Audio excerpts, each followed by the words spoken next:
What's up, guys? King Cody here, and today I'm going to be talking about the Lykan Hypersport in Forza Horizon 3, and specifically why the car is trash. Okay, so the Lykan Hypersport, to give you a little context, it is made by W Motors. It was made in the United Arab Emirates. The United Arab Emirates, it was their first supercar they had ever made, so that was one of the reasons why this car was super hyped. The second reason was it was featured in Fast and Furious 7 on the building scene where Paul Walker and Vin Diesel crashed between three buildings. That was the car. This car is special because, one, it was the United Arab Emirates' first supercar, and two, because there's only 7 of them in the world. And in my opinion, that's a good thing because there's trash and there should be as least of them as possible, at least in the game. So here's some stuff about the engine and the motor and just about the car. It's got a 3.7 liter twin turbocharged F6 engine, pushing 780 brake horsepower, which those are pretty good numbers for a hypercar. I'll give it that, but there's just more that outweighs the good here. It weighs the engine itself weighs 708 pounds. That doesn't really mean anything. It's a mid-engine hypercar, of course, to balance out the weight, keep it flat, put the engine in the middle.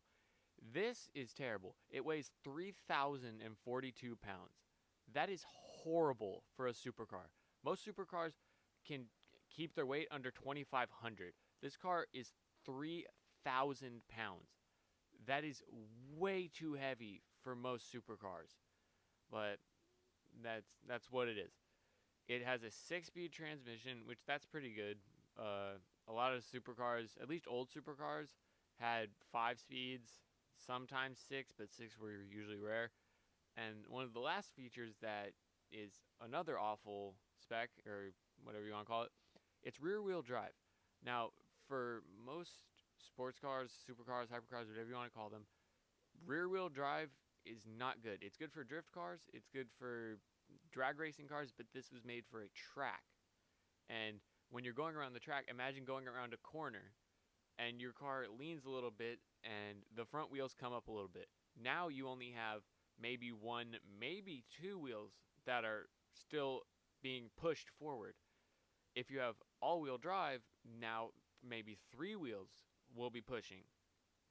And it makes it a lot better, but yeah, it's got rear wheel drive, all that. Now, in Forza Horizon 3, what makes it terrible is the price. It comes in at $3.4 million. Now, that is not cheap in this game. It is the most expensive hypercar in this game in terms of, like, new generation hypercar, I should say. And it's just bad for the price. There are so many better supercars, like the Koenigsegg 1-to-1, the Koenigsegg Agera, the Bugatti Veyron, fucking, what are the Ferrari FXX. They're all way better than this car, and some of them are half the price. So for the kids who save up $3.4 million in this game, go buy a Lykan Hypersport, and then wonder why they're disappointed with their life, it's because they bought a piece of crap. Now okay, I shouldn't say it's a piece of crap because it's a decent car, just not for the price. There are way more cars that are way better. All right, now in Forza, this is max tune. I'm a very good tuner, and this is the max that I was able to get out of this car. Its 0 to 60 was 1.7. That's impressive. That's very impressive. The 0 to 100, that's 3.5, also impressive. But this is the real kicker. 252. I have cars built in 1990 that can get 273. So this is just sad.